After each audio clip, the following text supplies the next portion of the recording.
Olá pessoal, tudo bem? Aqui é o professor Luciano dos Anjos falando. Hoje nossa aula é sobre aplicações de sistema de informação geográfica no manejo de ecossistemas. Bom, essa aula ela vai estar dividida em três tópicos principais,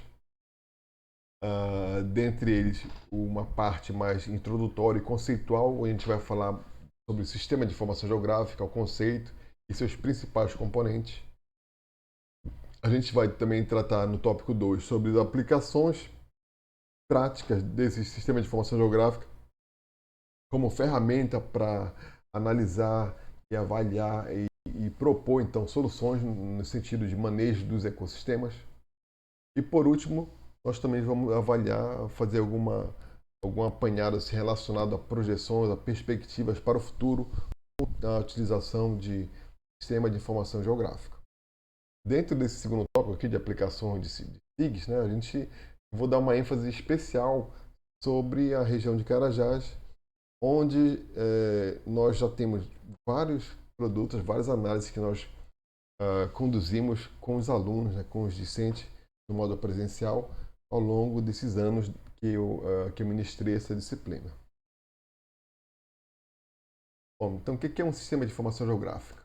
Bom, de acordo com Fritz, ele define assim: um sistema de informação geográfica ele pode então ser definido como um sistema constituído por um conjunto de programas computacionais ao qual integra dados, equipamentos e pessoas também, com o objetivo de coletar, armazenar, recuperar, manipular, visualizar e analisar dados facilmente referenciados a um sistema de coordenadas geográficas conhecido.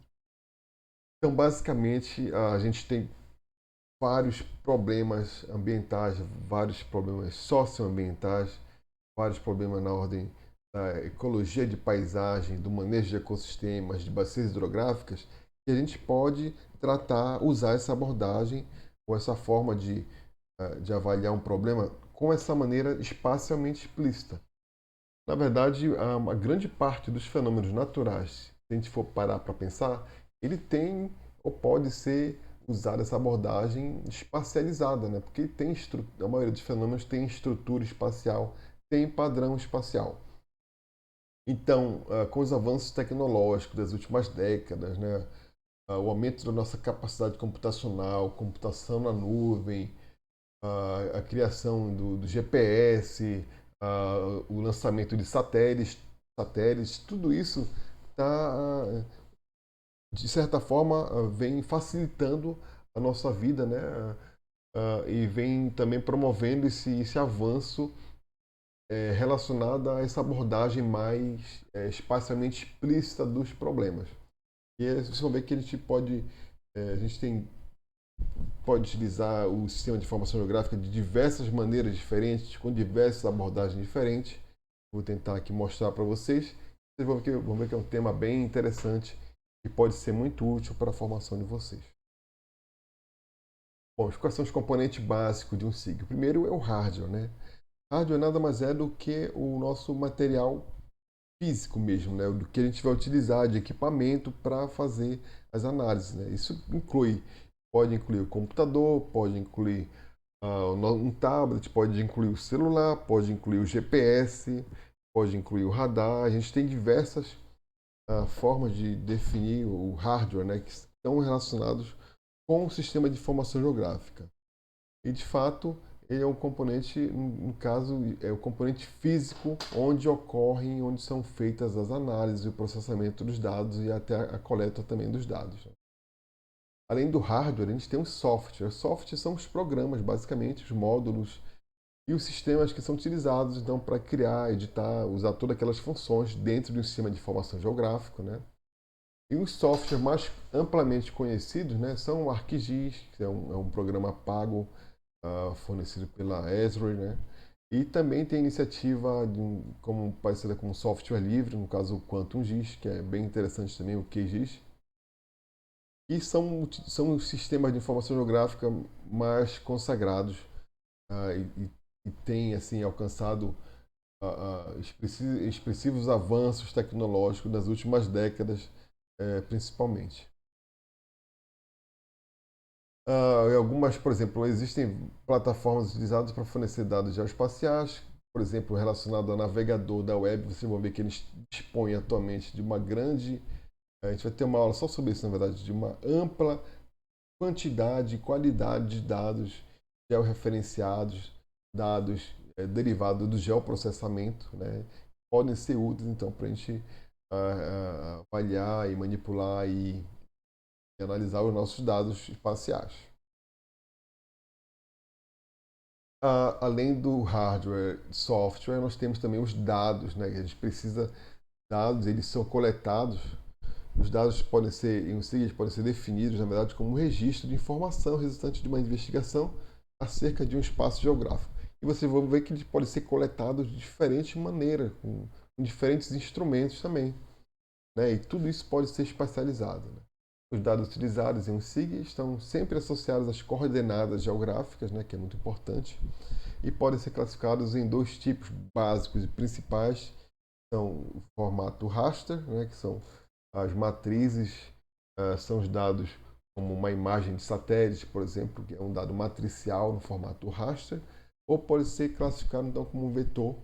Vetor, no caso, a gente pode ter três tipos ou três formas diferentes, que podem ser as linhas, os pontos e os polígonos. Então são esses dois tipos básicos de dados, formato raster ou no formato vetorial. E também tem o peopleware, né, vamos dizer assim, que diz respeito exatamente aos profissionais, os programadores, os usuários que utilizam uh, o hardware, né, e o software também para alcançar seus objetivos, né? Então, as pessoas nesse contexto também são bem importantes, porque, principalmente no contexto que a gente está vivendo hoje, que é bem forte no sentido da colaboração com outras pessoas, né?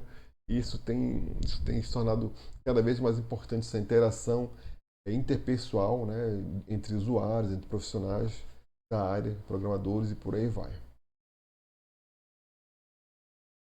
Bom, como eu falei, a gente tem vários softwares, os principais, vocês já devem ter ouvido falar, que é o QGIS, né, que é o Quantum GIS, que é esse aqui, essa interface aqui de cima. A gente também tem o Google Earth, né, que é uma iniciativa bem legal e muito útil também para resolver diversos problemas nessa uma base uh, mais facilmente explícita, né? Vocês vão ver que tem várias aplicações. E também tem o ArcGIS, que é o principal, e que é também o que eu uso com mais frequência, então eu vou dar uma ênfase maior no ArcGIS, que é o programa que eu mais uso. Então, por exemplo, a gente tem basicamente aqui nessa interface do ArcGIS, que é muito parecida com a do QGIS, mas nem tanto com a do Google Earth, né? Onde nós temos, por exemplo, aqui nessa aba do lado esquerdo, a gente tem todas as bases ambientais, ou as camadas ambientais que estão adicionadas. Do nosso lado direito, nós temos nosso layout aqui.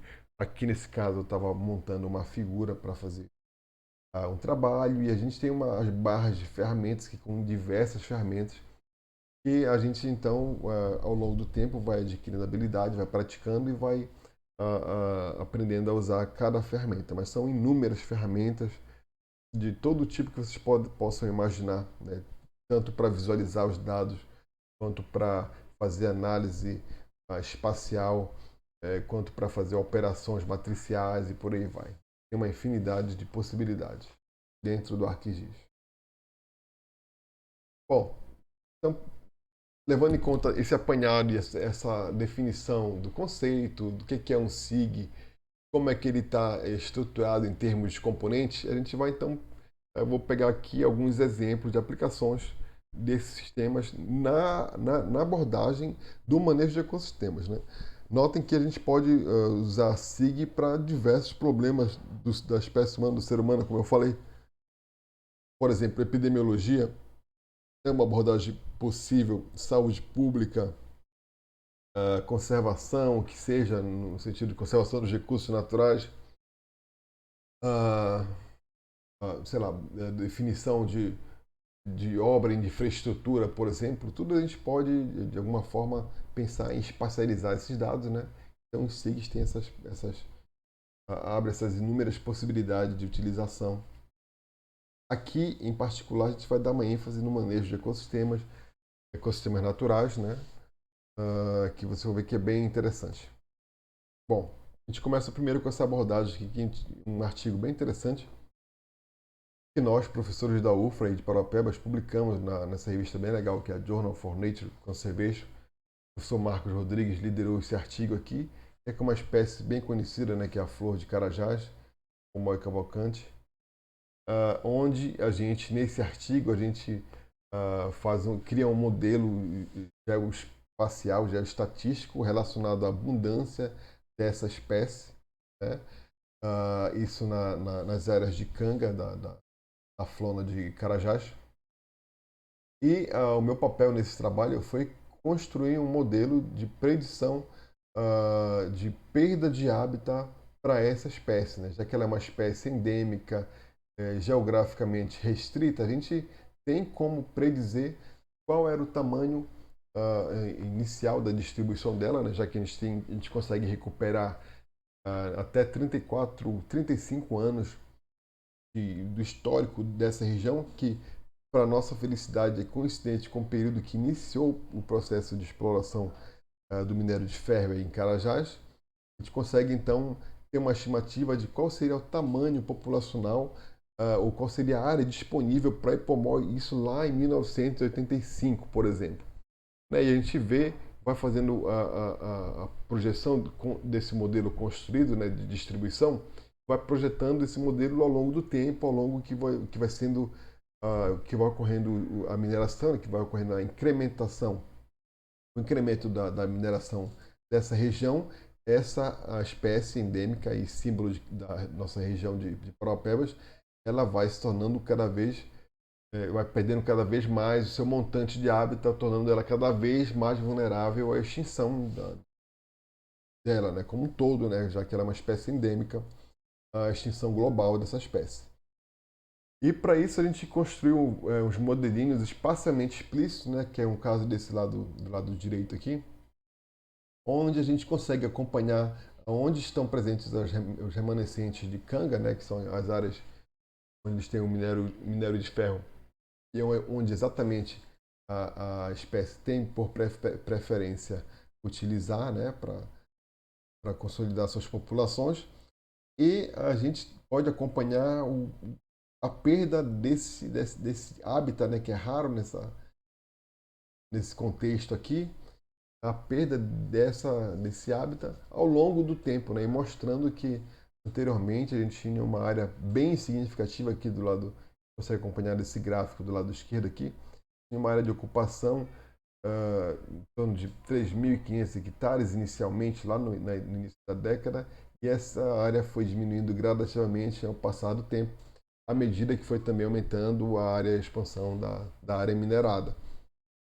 Então essa é uma abordagem bem interessante, como uma espécie endêmica da região, utilizando um sistema de informação geográfica para avaliar, por exemplo, no caso aqui, a viabilidade, vamos dizer assim, populacional de uma espécie endêmica e ameaçada de extinção. Essa aqui também é uma outra abordagem que eu publiquei junto com o pessoal da Secretaria de Estado do Meio Ambiente, né, onde eu trabalhava anteriormente, a Nívia, a Soraya, a Hilary e a Luciana. É um trabalho que saiu também, que a gente conseguiu publicar na Journal for Nature Conservation, também uma revista bem legal, que é mais relacionado com a minha dissertação de mestrado também, que tem uma abordagem nesse sentido, né, com espécies ameaçadas, mas levando em conta o desmatamento e o percentual de área disponível, né, a partir da predição dos modelos, especificamente para essa área de Neminhos Belém, né, que vocês podem ver nesse mapa aqui, que é a área onde tem o maior número de espécies ameaçadas na região amazônica como um todo, né? Então, nessa área que a gente pode considerar como um hotspot de biodiversidade ameaçada na Amazônia, como diz o título aqui, né? E, para nossa surpresa, a maioria desses remanescentes, todas eram espécies de aves, né? E aves ameaçadas de extinção, e aves que dependiam basicamente do tipo de hábitat florestal para sobreviver. Todas essas espécies, com essa restrição do tipo de hábitat, nós conseguimos então predizer onde estaria o hábitat primordial para essa espécie, né? Em quais tipos de áreas, se dentro de área protegida, se fora de área protegida, por exemplo. E, para nossa surpresa, a maior parte dos hábitats remanescentes dessas nove espécies que a gente avaliou estão fora de áreas protegidas, no caso, em áreas privadas. Quando a gente compara ela com as áreas que são legalmente protegidas, na comunidade de conservação, como terra indígena, como território quilombola, a gente vê que há uma proporção, uma riqueza bem maior e significativamente, estatisticamente, com uma diferença estatisticamente significativa em relação às áreas dentro de áreas protegidas ou formalmente protegidas. Bom, essas áreas privadas, elas são naturalmente mais propensas a ser desmatadas, né? Porque podem, a qualquer momento, ocorrer um processo de invasão, né? Ou algum incentivo de alguma parte do governo, por exemplo, que pode, então, promover o aumento do desmatamento nessa região. Então, essas áreas privadas, elas são naturalmente mais propensas e nessa área de Limes-Belém, aqui onde concentra-se grande montante de espécies ameaçadas de aves, é exatamente onde estão resguardadas a maior parte da biodiversidade ameaçada, são nessas áreas privadas, são as áreas mais vulneráveis, né? Então, o título desse artigo ficou bem legal, bem interessante. Ele mostra que os remanescentes florestais em áreas privadas, né, em terras privadas, são críticos para a persistência dessas aves ameaçadas nesse hotspot amazônico, é como eu denominei ele, né? Exatamente aqui na área de Limes-Belém, onde tem o maior percentual de área desmatada entre todas as áreas conhecidas, entre todas as áreas de Limes conhecidas da Amazônia. Essa aqui também é uma outra abordagem, mas utilizando não uma espécie, mas utilizando a abordagem de comunidade, né, com várias espécies. Comunidade essa, no caso de aves endêmicas e ameaçadas de extinção. Bom, e esse trabalho, como eu falei, ele é derivado da minha dissertação de mestrado, né? E a gente usou também uma abordagem também um pouco parecida, né? Que foi a conservação da paisagem, né? A gente pode resgatar alguns conceitos importantes da nossa aula de Fundamento de Ecologia de Paisagem, né? Onde a gente tem basicamente uns ambientes na paisagem são é, heterogêneos, né? Tem vários tipos de diferentes usos, diferentes tipos de hábitat, né? Em diferentes graus de degradação, vamos dizer assim, onde a gente tem a formação dessas ilhas de hábitats ou essas manchas florestais, onde predomina então o maior número de espécies de uma determinada região, aqui no caso da área de Limes-Belém. E também tem o efeito com a formação dessas ilhas de hábitats a partir do desmatamento, né, do processo de ocupação, e dessa região é um processo bem antigo, diga-se de passagem, a gente tem também a fragmentação, né, e também, no caso, a configuração da paisagem depende muito da matriz, né, ou seja, do tipo de uso que é atribuído àquela região. Nesse caso aqui em particular, a dominância é áreas que foram desmatadas para abrir pasto para boi, né? Então para o rebanho bovino. E aqui nesse mapa, aqui nessa figurinha aqui, a gente tem quais as várias classes de manchas de hábitat, né? E isso a gente divide essas classes em tamanhos, né? Então, se a gente for notar aqui, não sei se tem um gráfico mais para frente, se for notar, a maior parte dos pontos aqui são manchas que têm menos de 100 hectares, né? Enquanto que a gente tem apenas poucas manchas que são muito grandes, ou seja, manchas. E o tamanho da área, como a gente estudou em ecologia de paisagem, influencia diretamente na riqueza, no número de espécies, né? Quanto maior o tamanho da área, maior seria o número de espécies. E aqui pegando essa paisagem, né, como a área de Limes-Belém como um todo, mas poderia ser uma área menor, por exemplo, poderia ser pegando um ponto, pegando um raio em torno desse ponto, de 2 quilômetros, por exemplo, mas também poderia ser uma abordagem que a gente poderia utilizar nessa disciplina, que é utilizar a abordagem da bacia hidrográfica como unidade da paisagem para o estudo, né? E dentro desse contexto a gente pode fazer, calcular algumas métricas de paisagem, né? Tem alguns softwares que permitem a gente fazer isso, calcular, por exemplo, no Flagstats ou no Patch Analyst, né, a gente consegue calcular o número de manchas de uma determinada, no caso aqui foi para uma determinada espécie, né, mas pode ser para um determinado tipo de hábitat, né? O tamanho médio das manchas e o perímetro total da borda, né, que também influencia, no caso, nesse efeito de borda. É possível a gente fazer esses cálculos, né, e se a gente estiver interessado, comparar com outras paisagens, né, com outras bacias hidrográficas, para ver como é que está em termos de heterogeneidade, de próprio status de conservação, comparar essas diferentes áreas, por exemplo. E aqui, nesse caso, a gente utilizou uma abordagem um pouco diferente, que a gente verificou que na área de Lima e Belém a gente tem um alto índice de fragmentação, né, com a maioria dos casos a gente tem nossos, as nossas manchas são menores de 100 hectares, um alto nível de fragmentação do hábitat. E isso se deu muito por conta da formação e da abertura de estradas nessa região aqui. O que a gente fez? A gente criou as unidades de manejo, que são exatamente aquelas áreas, zonas de interseção entre essas estradas, entre esses ramais, entre essas rodovias. E a gente conseguiu calcular o percentual, vamos dizer assim, de hábitat remanescente dentro de cada unidade de manejo dessa, que é exatamente essa zona de interseção. E a gente conseguiu, então, criar ou propor, no caso, ou fazer uma seleção dessas áreas que baseado nessa conectividade funcional da paisagem. Ou seja, se a gente tem é, uma, uma grande mancha de hábitat e essa mancha de hábitat, por algum motivo, ocorre a abertura de estrada e essa área é fragmentada, a gente perde a conectividade funcional, e direta dessas duas manchas que foram criadas posteriormente. Mas se por um acaso essa estrada for abandonada ou por algum motivo ocorreu o fechamento dessa estrada, a tendência é de que, com o processo de regeneração e de sucessão secundária, essa área ela seja restaurada, vamos dizer assim, né? Uma, uma atividade mais de restauração mais passiva, né? Baseada nessa, no processo de sucessão secundária. Nesse caso aqui, a gente observou que a gente tem essas áreas que são em cinza, né, o cinza mais claro, esse cinza mais escuro até chegar ao preto, que são as áreas onde tem o maior percentual de hábitat remanescente.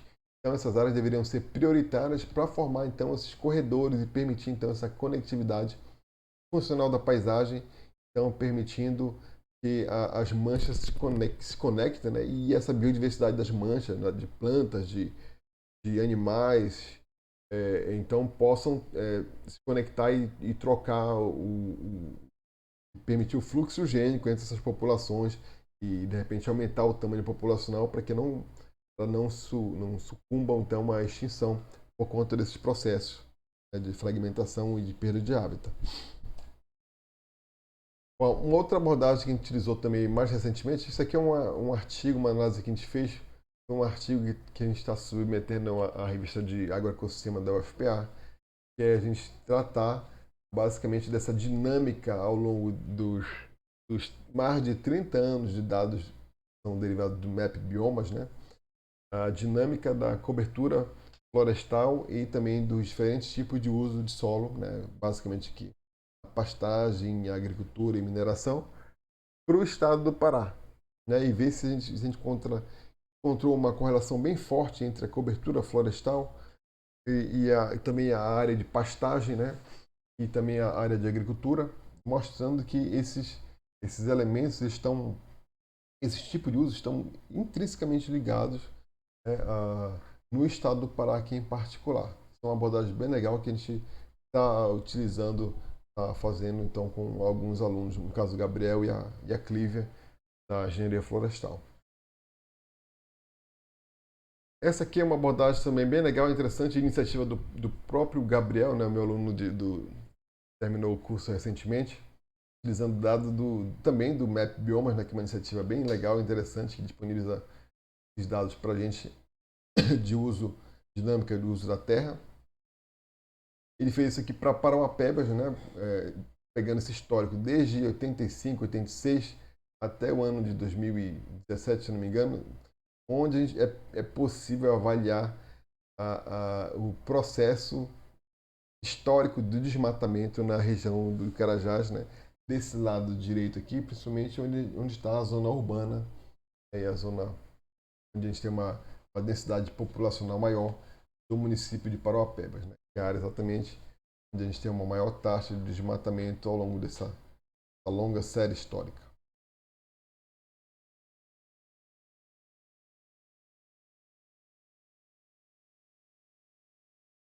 Bom, uma outra abordagem também que a gente utilizou quando a gente fez essa disciplina pela primeira vez, que foi uma abordagem bem legal, bem interessante, porque é um tópico que interessa muito para o povo de Parauapebas, né, que é exatamente esse efeito das queimadas, efeito negativo sobre a questão da perda da produtividade do solo, uma questão também de saúde pública, né, a fumaça e a fuligem acabam por impactar diretamente na qualidade de vida da população. A gente resolveu fazer esse trabalho, então, para tentar criar um modelo, né, de que consiga, que seja capaz de prever as queimadas em Parauapebas, né?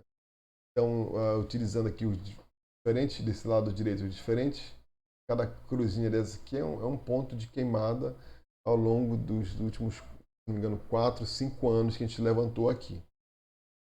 Então, onde tem basicamente, onde está a área desmatada, né, exatamente, incluindo também aqui na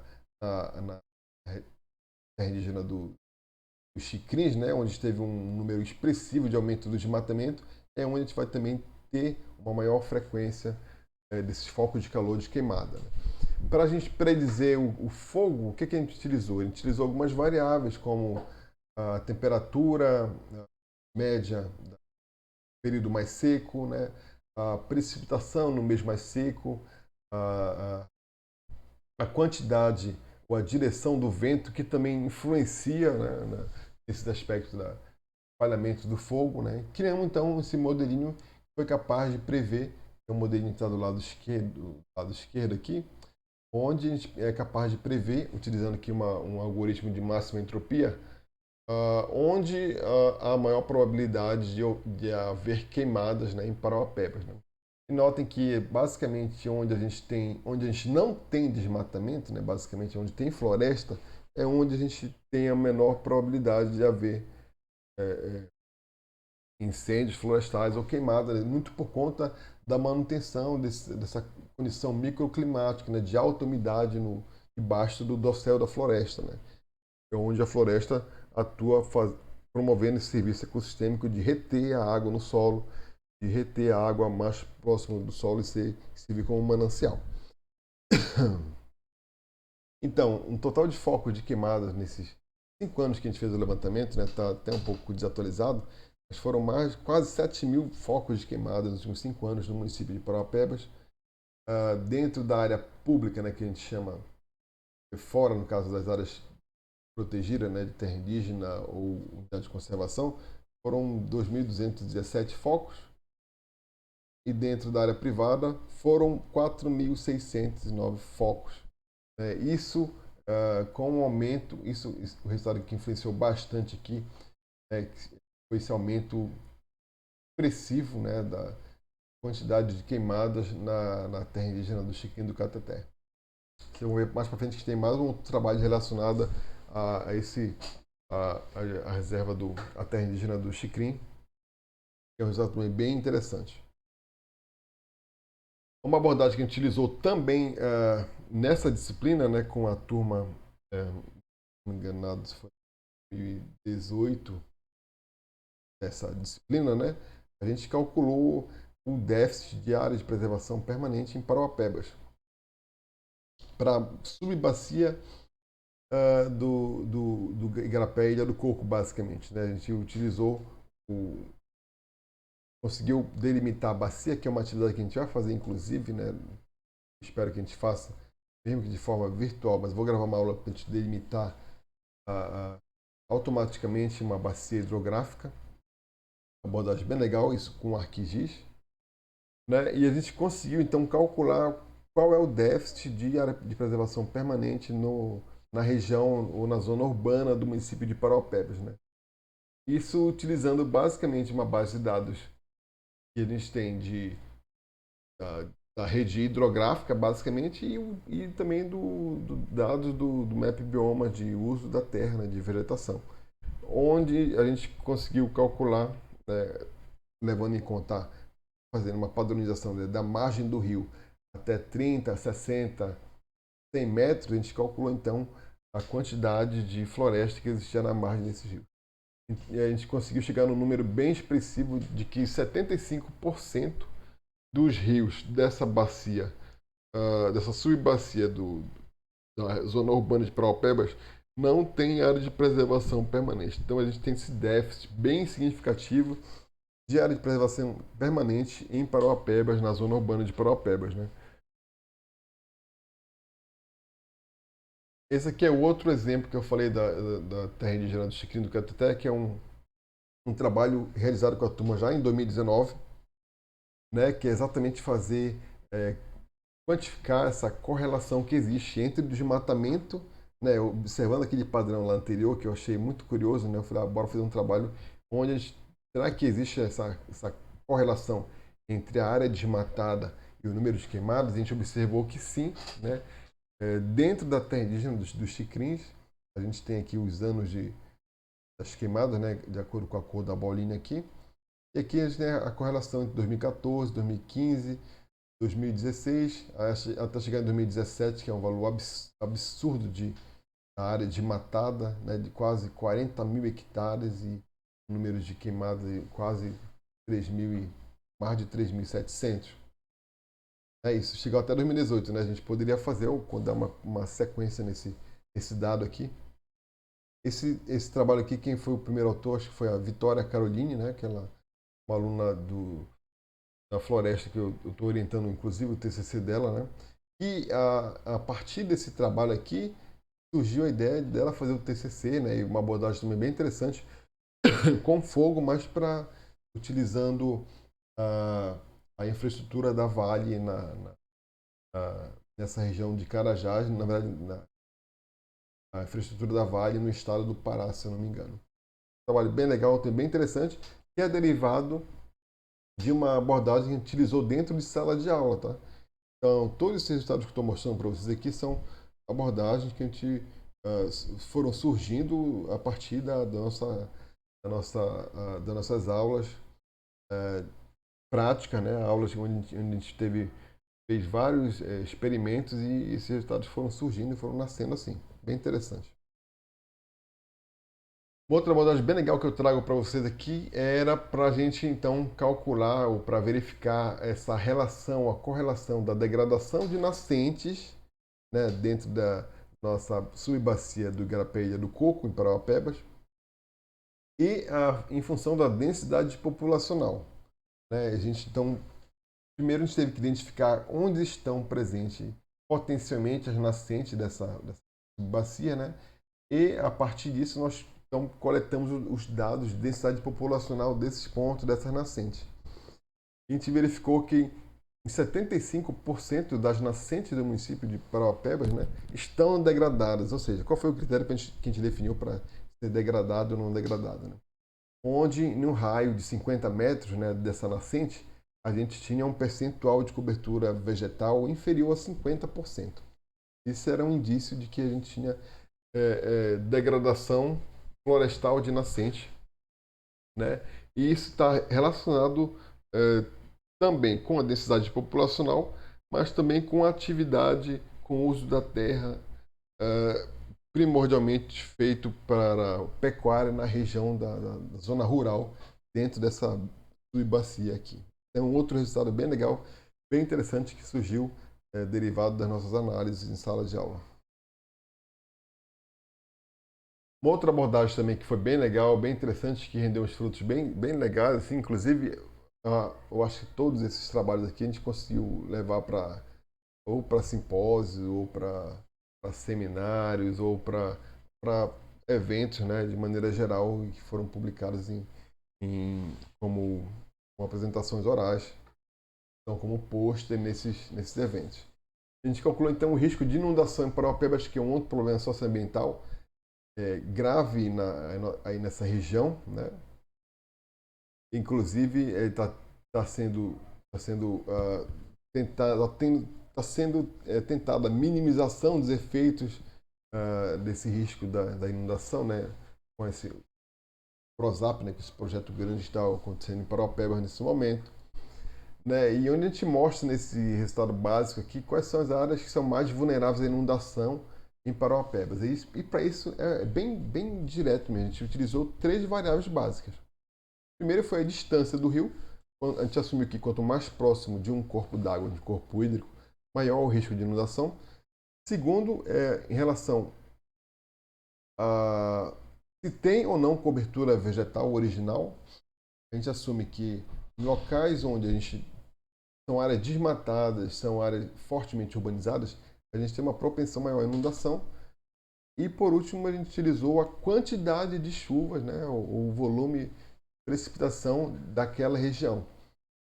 Isso de modo que em locais onde teoricamente em tese chove mais, vamos dizer assim, elas estariam mais propensas então a serem inundadas, né? Esse modelo precisa ser aperfeiçoado, né? Mas é uma ideia bem básica e geral assim, que trouxe um resultado bem interessante, bem prático também, que pode ser utilizado para tomada de decisão, né? Que é o principal objetivo desses trabalhos aqui.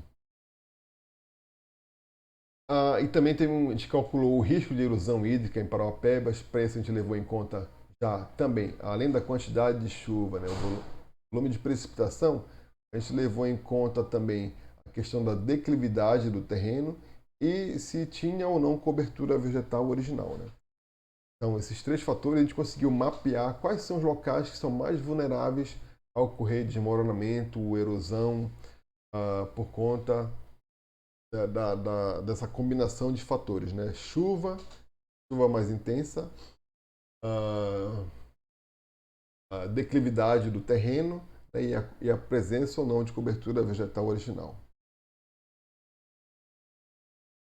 Bom, e algumas perspectivas para o futuro, né? O que a gente poderia pensar em termos de avanço científico para os próximos anos, né? Que é um negócio que é bem interessante também pensar, né? Dentro da academia, do curso de graduação de engenharia florestal. Essa aqui foi uma abordagem que eu fiz umas contas rápidas, né? Já que a gente está usando a abordagem de manejo de ecossistema e a gente tem já atualmente disponível bases de dados onde a gente consegue medir o volume ou a densidade, a quantidade de biomassa em uma determinada região, essa medição em geral é em tonelada por hectare, a gente consegue medir, por exemplo, o balanço de carbono nesse mosaico de Carajás. Esse conjunto de unidades de conservação de Carajás, será que nos últimos 20 anos, por exemplo, eles estão mais absorvendo ou mais emitindo carbono, né, em relação às mudanças no uso da terra? Né? E para a gente só para a gente ter uma ideia aqui, o Xicrim do Cataté, aquela área que foi fortemente desmatada e queimada nos últimos 5 anos, né, ela é a área aqui que desponta como uma das maiores fontes, né, no caso, valores positivos aqui indicam a emissão de carbono, valores negativos indicam o sequestro de carbono. Então, o Cateté, a APA do Igarapé Gelado, a Floresta Nacional de Itacaiunas, todas essas áreas aqui elas serviram como uma fonte de carbono para a atmosfera, já que a gente teve alterações de desmatamento, a degradação florestal dentro dessas áreas aqui com mais frequência. Por outro lado, a Rebio do Tapirapé, Flora do Tapirapé, Flora de Carajás e o Veredas, né, o Parque Nacional Natural Municipal Veredas dos Carajás, serviram como um dreno para o carbono. Então, elas mais absorveram o carbono, tiraram mais carbono da atmosfera e incorporaram na sua biomassa do que emitiram ao longo desses 20 anos. Né? E com isso a gente consegue calcular, inclusive, a taxa que isso vem ocorrendo, né? No caso aqui, a quantidade de carbono por ano. Bom, usando essa abordagem de ecossistema, né, que a gente pode avaliar para o futuro, né, também é a utilização da computação na nuvem para fazer as nossas análises. Né? E aqui a gente traz o Google Earth Engine, né, que é uma ferramenta poderosíssima para avaliar as mudanças no uso no uso da terra e pensar em bases de dados em larga escala para fazer análise, né? E é uma abordagem também bem interessante que é bastante promissora, sem dúvida. E usando essa abordagem do Google Earth Engine, né, a gente inovou no TCC do Gabriel, utilizando essa plataforma. A gente utilizou ela para verificar qual o potencial de uso dessa ferramenta para medir, por exemplo, um processo de restauração florestal de duas minas, né, da área da Vale, né, dentro da Flona, a cava Furo 30 aqui e a cava Acompanhamento Sul, ao longo do tempo, né, desde 84, aqui pegamos um índice de UFVI para calcular entre 84 e 94, isso antes, né, do início do processo de mineração. Aqui durante 95 a 2010 teve uma redução bem drástica, né, obviamente, do índice de vegetação, e depois de 2010 2020, onde a gente tem um processo de recuperação ativa dessa região.